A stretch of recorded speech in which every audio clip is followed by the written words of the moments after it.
Hello बच्चों, स्वागत है आप सभी का Vidyashree coaching classes YouTube channel में। तो जैसा कि हम सभी लोग पढ़ रहे थे मेटल्स एंड नॉन मेटल्स और नॉन मेटल्स के हमने ऑलरेडी 3 लेक्चर्स अपलोड कर दिए हैं, जिसमें कि हमने पहले लेक्चर में मेटल्स और नॉन मेटल्स के फिजिकल प्रॉपर्टीज पढ़ाए थे। सारे लेक्चर्स में बहुत शॉर्ट और प्रिसाइज है, तो आप अवश्य देखें। दूसरे लेक्चर में पढ़ाया मेटल्स एंड नॉन मेटल्स के केमिकल प्रॉपर्टीज, और तीसरे लेक्चर में भी उनके केमिकल प्रॉपर्टीज में डिफरेंस पढ़ाया।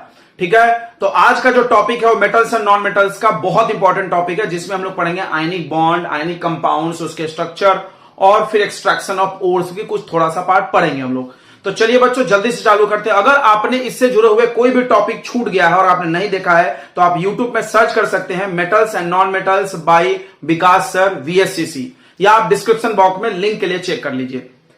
तो आज का टॉपिक है बच्चों मेटल्स एंड नॉन मेटल्स में आयनिक बॉन्ड। सबसे पहले हम आपको बता देते हैं कि बच्चों ये टॉपिक केमिकल बॉन्ड का होता है, जो कि आपको हायर क्लासेस में बहुत डिटेल में पढ़ाया जाएगा। सबसे पहली बात करते हैं केमिकल बॉन्ड की। तो what is chemical bond? The force of attraction present between two atoms in A molecule. एक सवाल है, जैसे मान लीजिए मॉलिक्यूल्स लिखे हुए हैं, बहुत सारे यहां पे लिखे हैं, जैसे NaCl, MgCl2। इसमें Mg मैग्नीशियम और क्लोरीन क्यों एक दूसरे से चिपका हुआ है, अलग क्यों नहीं हो जा रहा है? तो ऑब्वियसली सी बात है, इनके बीच में जरूर कोई फोर्स ऑफ अट्रैक्शन होगा। That force of attraction is called chemical bond. यानी एटम जो होता है, एक एटम है, ये अनस्टेबल होते हैं। ये क्या करते हैं, दूसरे एटम से बॉन्ड बनाते हैं, फोर्स बनाते हैं इनके बीच में, और फिर वो चिपक के स्टेबिलिटी को गेन करके साथ में रहते हैं, जिसको आप कंपाउंड्स बोलते हो। तो जो बॉन्ड बनाने के बेसिकली 2 तरीके होते हैं, एक होता है आयनिक बॉन्ड और दूसरा होता है कोवेलेंट बॉन्ड, जो कि आपको आगे पढ़ाई जाएगी कार्बन चैप्टर में। आयनिक बॉन्ड क्या होता है, व्हाट इज आयनिक बॉन्ड? तो नाम में डेफिनेशन है आयोनिक। आयनिक नाम में आयन वर्ड है। आयन आपने सुना होगा, कटायन और अनायन। प्लस चार्ज को कटायन बोलते हैं, जो कि लॉस ऑफ इलेक्ट्रॉन से आता है, और माइनस चार्ज को एनायन बोलते हैं, जो कि गेन ऑफ इलेक्ट्रॉन से आता है। तो आयनिक बॉन्ड क्या हो जाएगा? आयनिक मतलब आयंस के बीच का बॉन्ड, यानी फोर्स ऑफ अट्रैक्शन। डेफिनेशन बन गया, इसको आप सेंटेंस बना लीजिए। The bond formed between 2 ions या positive and negative ions is called ionic bond. या आप ऐसे लिख सकते हो, बॉन्ड को भी डिटेल कर दीजिए। The force of attraction present between cations and anions is called ionic bond. यहां डायग्रामेटिकली हमने शॉर्ट में समझा दिया है। और कुछ चीजें लिखी हुई यहां पर, पहला लिखा है यहां पर इलेक्ट्रोस्टैटिक फोर्स ऑफ अट्रैक्शन। ये क्या है बच्चों? तो जो प्लस चार्ज होता है, प्लस आयन जो होता है, और जो माइनस आयन होता है, उनके बीच में जो फोर्स काम करता है उसका नाम है इलेक्ट्रोस्टैटिक फोर्स ऑफ अट्रैक्शन। मतलब आयनिक बॉन्ड में जो 2 आयंस चिपके होते हैं, एक दूसरे से बंधे होते हैं, उनके बीच में इलेक्ट्रोस्टैटिक फोर्स ऑफ अट्रैक्शन काम करता है। तो आप इसको याद रखिएगा कि electrostatic force of attraction is present between cations and anions या in ionic bond. This bond is also called electrovalent bond. Why it is called electrovalent? Because electro मतलब होता है चार्ज, और वैलेंट मतलब होता है वैलेंस इलेक्ट्रॉन। क्योंकि valence electron के हिसाब से इसमें चार्ज आता है, अभी हम आपको समझाएंगे, इसलिए इसको बोलते हैं इलेक्ट्रोवैलेंट बॉन्ड। ये बॉन्ड बनने के लिए एक मेटल और एक नॉन मेटल का होना जरूरी है। क्यों जरूरी है? क्योंकि मेटल इलेक्ट्रॉन लॉस करके पॉजिटिव चार्ज बनाता है, और नॉन मेटल इलेक्ट्रॉन गेन करके निगेटिव चार्ज बनाता है। सो इस बॉन्ड को आप मेटल नॉन मेटल बॉन्ड भी बोल सकते हैं। दोनों नॉन मेटल नहीं हो सकते, दोनों मेटल नहीं हो सकते आयनिक बॉन्ड में। अब आते हैं आयनिक बॉन्ड जिन कंपाउंड्स में प्रेजेंट होते हैं, जैसे कि ये कंपाउंड्स हैं, इनमें आयनिक बॉन्ड है। कैसे पता चलेगा? तो एक मेटल है, एक non metal, metal non metal, metal non metal. तो मेटल और नॉन मेटल के बीच के जो बॉन्ड होते हैं उसको कौन सा बॉन्ड बोलते हैं बच्चों? Ionic bond. मेटल कैसे पता चलेगा? तो यहां हाइड्रोजन को छोड़ दीजिए, ये सारे पूरे मेटल हैं। नॉन मेटल इधर थोड़ा सा दिख रहा है ब्लू कलर में, वो नॉन मेटल है। तो आप आराम से पहचान लोगे, नॉन मेटल और मेटल का बॉन्ड होगा तो आयनिक बॉन्ड है। अब सवाल है, आयनिक बॉन्ड का डॉट स्ट्रक्चर आपके पेपर में आता है बच्चों बनाने, तो चलिए सीखते हैं कि डॉट स्ट्रक्चर कैसे बनाया जाता है। बहुत आसानी से हम सिखाएंगे, ध्यान से समझना बच्चों। सबसे पहले आपको क्या करना है, क्वेश्चन में ये लिख के आता है, तो आपको Na है तो आप Na जितने बार है वहां लिख दो, Na लिख दिए। Cl एक बार है, Cl लिख दो।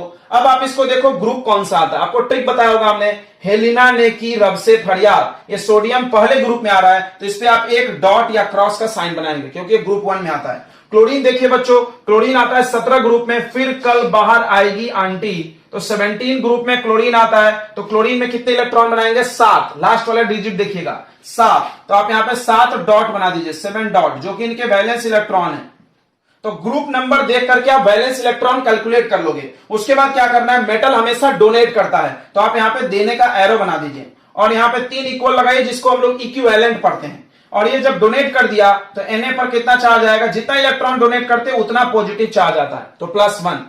क्लोरीन ने गेन किया है बच्चों, तो क्लोरीन पे आएगा -1। आप इस पे 7 डॉट बना लो और एक क्रॉस जो इसका वाला इलेक्ट्रॉन है, फिर आप मिला करके लिख दो, ये आ गया कटायन एनायन के बीच में बॉन्ड बन जाएगा, दैट इज NaCl। बहुत आसान है, देखिए हमने मात्र 2 लाइन लिखा है, उसके लिए भी ट्रिक बताया। फिर से देखते हैं MgCl2, एक Mg लिखेंगे, Mg ग्रुप नंबर 2 में आता है, तो कितने डॉट बना देंगे बच्चों, 2, या क्रॉस बना सकते हैं आप, डॉट या क्रॉस कुछ भी। और क्लोरीन कितने बनाने हैं, 2 बनाने हैं, देख लीजिए बच्चों 2 Cl2 लिखा हुआ है, 2 क्लोरीन बनाइए। क्लोरीन में हमने देख लिया 7 डॉट्स होंगे, और इसको 1 डोनेट करेगा, क्योंकि कोई भी नॉन मेटल के स्टेबल कब होगा, जब उसके लास्ट ऑर्बिट में उसके वैलेंस इलेक्ट्रॉन 8 हो जाएगी। याद रखेंगे ऑक्टेट रूल, आपको आगे पढ़ाया जाएगा। ऑक्टेट रूल क्या होता है, तो ऑक्टेट मतलब होता है 8। जो जितने भी मेटल्स और नॉन मेटल्स होते हैं वो चाहते हैं कि अपने लास्ट सेल में 8 इलेक्ट्रॉन बना लें, तब वो स्टेबल हो जाएंगे। क्यों, क्योंकि नॉन मेटल जो नोबल गैस होते हैं, नोबल गैस हीलियम को छोड़ करके उन सब में 8 इलेक्ट्रॉन प्रेजेंट है, तो ये लोग उनके जैसा बनने के लिए 8 इलेक्ट्रॉन चाहते हैं। तो 7 है, एक इसको दे दो 8 हो जाएगा, एक इसको दे दो 8 हो जाएगा।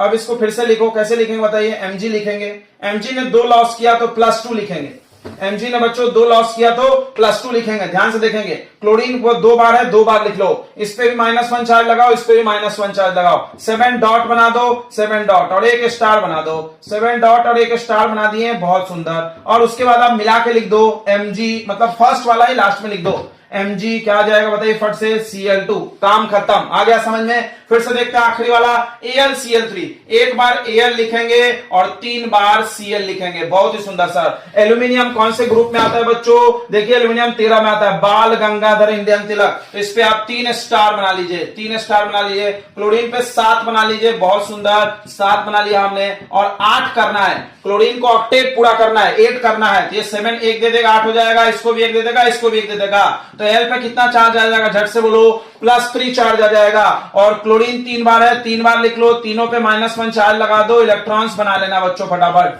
और उसके बाद आप मिला के लिख दो AlCl3, बहुत ही सुंदर। आखिरी देखेंगे, इसके बाद आप खुद से कोई भी बना सकते हो। Al लिखिए, Al के पास अभी याद हो गया 3 इलेक्ट्रॉन है, चलिए 3 बना लिए, बहुत सुंदर। और एल्यूमिनियम 2 बार बनाना है, देखो Al2 लिखा हुआ है तो 2 बार बनाना है, Al2 जो जितने बार है लिखा हुआ बनाइए। ClO 3 बार है, O देखिए, चलिए बच्चों फट से देखते हैं। ऑक्सीजन ग्रुप 16 में आता है, मतलब आखिरी नंबर क्या है इसका, 6। एंड ऑक्सीजन के पास कितने इलेक्ट्रॉन होंगे, 6 इलेक्ट्रॉन, तो यहां पे 6 इलेक्ट्रॉन बना लीजिए, 6, 3 ऑक्सीजन बनाएंगे, 6 और 6, बहुत सुंदर। अब बताइए इसको कितने कंप्लीट करने हैं, 8 इलेक्ट्रॉन, 6 है और 8 करना है, 2 लेना पड़ेगा।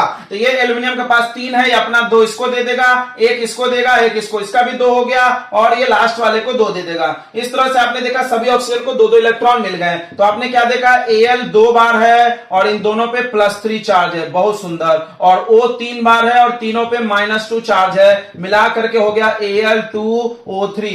तो आपको कैसा लगा, आसान लगा होगा। चलिए अब इसकी प्रॉपर्टीज पढ़ते हैं, बहुत। तो प्रॉपर्टीज ऑफ आयनिक कंपाउंड्स पढ़ेंगे हम लोग। जितने भी आयनिक कंपाउंड आपने अभी देखे उनके में क्या प्रॉपर्टीज होती है, तो जितने भी आयनिक कंपाउंड उनमें बेसिकली 4 प्रॉपर्टी मेजॉरिटी में पाया जाता है। सबसे पहली प्रॉपर्टी है स्टेट, मतलब जितने भी आयनिक कंपाउंड्स आपने देखा होगा, जैसे आपके घर में एक आयनिक कंपाउंड यूज हो रहा है NaCl, नमक खाने वाला, किस स्टेट में, सॉलिड।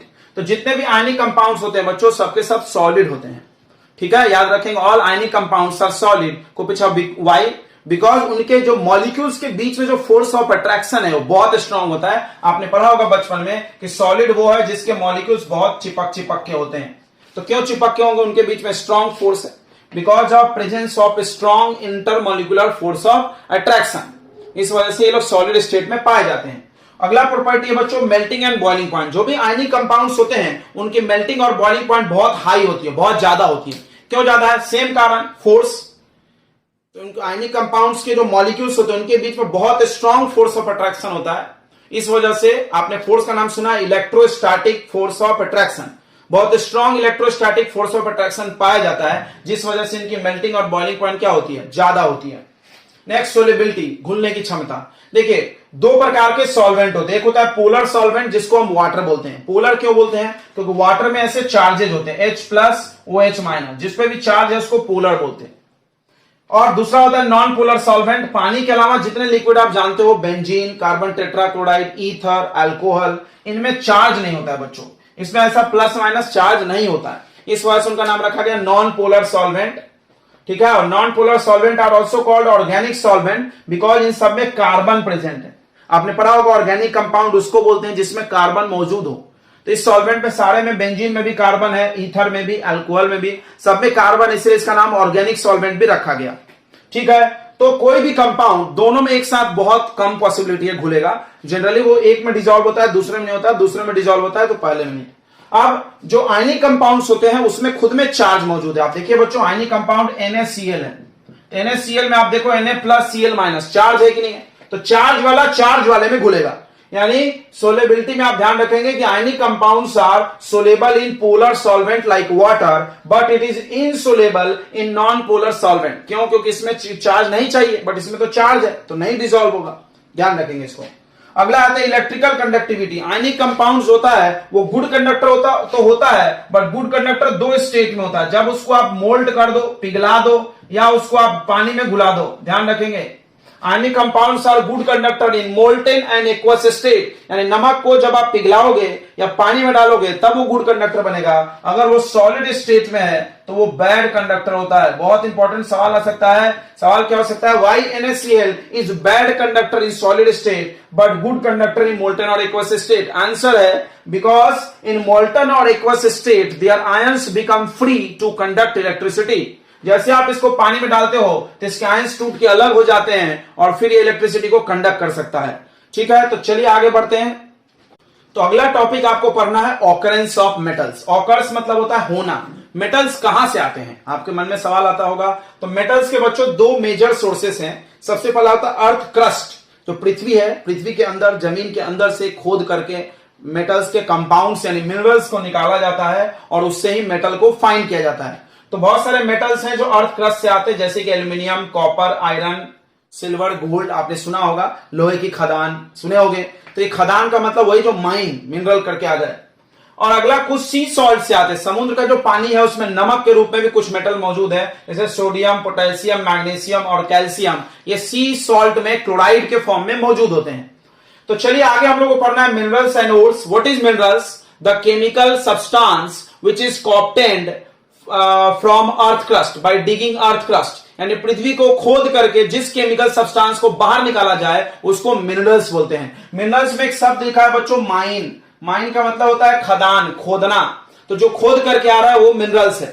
ठीक है, अब आते हैं ओर्स। ओर्स क्या होते हैं? तो ऐसे मिनरल्स, देखिए ओर्स मिनरल्स होते हैं, ऐसे मिनरल्स जिसमें से मेटल को प्रॉफिटेबली और इजीली निकाला जाए। निकालने के लिए एक वर्ड यूज होगा इस पूरे चैप्टर में, एक्सट्रैक्ट। आप इस वर्ड को याद रखें, दूसरा वर्ड नहीं लिखेंगे। एक्सट्रैक्ट मतलब होता है निकालना। तो क्या बोलेंगे? द मिनरल, पहला वर्ड लिखेंगे the mineral from which metal is extracted profitably and easily is called ores. एक क्वेश्चन आता है अक्सर कि explain all ores are minerals. जितने भी ओर्स है सब मिनरल्स हैं, but all minerals are not ore. सारे मिनरल ओर नहीं होंगे। जवाब है यस, सही है, ऐसा नहीं हो सकता। बिकॉज जो मिनरल्स होते हैं उसमें मेटल होगा, ये ज्यादा कंसंट्रेशन में, ऐसा कोई जरूरी नहीं है। बट अगर हम उसको ओर सेलेक्ट कर लिए तो पहले तो वो जमीन से ही खोद के आया है, तो मिनरल तो पक्का होगा। तो जितने भी अर्थ से सब्सटेंस निकलते हैं उन सब में से मेटल नहीं निकाल सकते, इसीलिए all minerals are not ore. But जो ओर है वो अर्थ क्रस्ट से ही आता है, so they all ores are minerals. Okay, got it. यहां पे कुछ मिनरल्स के हमने कॉमनली नाम लिखे हैं जो आपको 10th क्लास में पढ़ने हैं बच्चों। सबसे पहले देखिए ओर्स के बच्चों 3 टाइप होते हैं। ऐसा ओर जिसमें ऑक्सीजन मौजूद हो उसको बोलते हैं ऑक्साइड ओर, और जिसमें सल्फर मौजूद हो उसको सल्फाइड ओर बोलते हैं, और जिसमें कार्बोनेट CO3 मौजूद हो उसको कार्बोनेट ओर बोलते हैं। तो यहां कुछ और के नाम लिखे, आप इसको जरूर नोट डाउन करिएगा और याद करिएगा। देखिए आप सोच रहे होंगे इसका नाम आयरन ऑक्साइड होना था, बट हेमेटाइट क्यों लिखा है? तो ओर्स के जो नाम होते हैं वो ऐसे ही होते हैं, इनके नाम फॉर्मूला के हिसाब से नहीं बनता, बिकॉज ये लोग बहुत सारे कंपाउंड में मिक्सचर होते हैं। इनका नाम ऐसा नहीं लिख सकते आयरन सल्फाइड, ऐसा गलत हो जाएगा। तो इसका नाम है हेमेटाइट, इसका नाम है आयरन पाइराइट, आयरन पाइराइट। उसके बाद आप इसको देखिए ZnCO3 जिंक कार्बोनेट है, इसका नाम है कैलामाइन, ये ओर का नाम कैलामाइन है। जिंक ब्लेंडेड Zn इसका है। बॉक्साइट नाम है एल्यूमिनियम का ओर का, यहाँ पे वाटर भी होता है कुछ। सिनेबार है HgS, सिनेबार मर्क्यूरी का ओर है। और कॉपर ग्लांस कॉपर का ओर है। आपको समझ रहा होगा मेटल किसके किसके, ये आयरन के ओर है, ये दोनों आयरन के ओर है, और ये दोनों जिंक के ओर है। आयरन, जिंक, और ये किसका है, एल्यूमिनियम का है, ये मर्क्यूरी का ओर है, और ये कॉपर का ओर। हमने उतना ही ओर पढ़ा है जो 10th में पढ़ने हैं। तो नेक्स्ट वीडियो में आप मिस मत करना, हम लोग इन ओर से मेटल को कैसे निकालते हैं, दैट इज एक्सट्रैक्ट कैसे करते हैं, उसको देखेंगे। तो मिलते हैं अगले लेक्चर में, तब तक के लिए गुड लक बच्चों।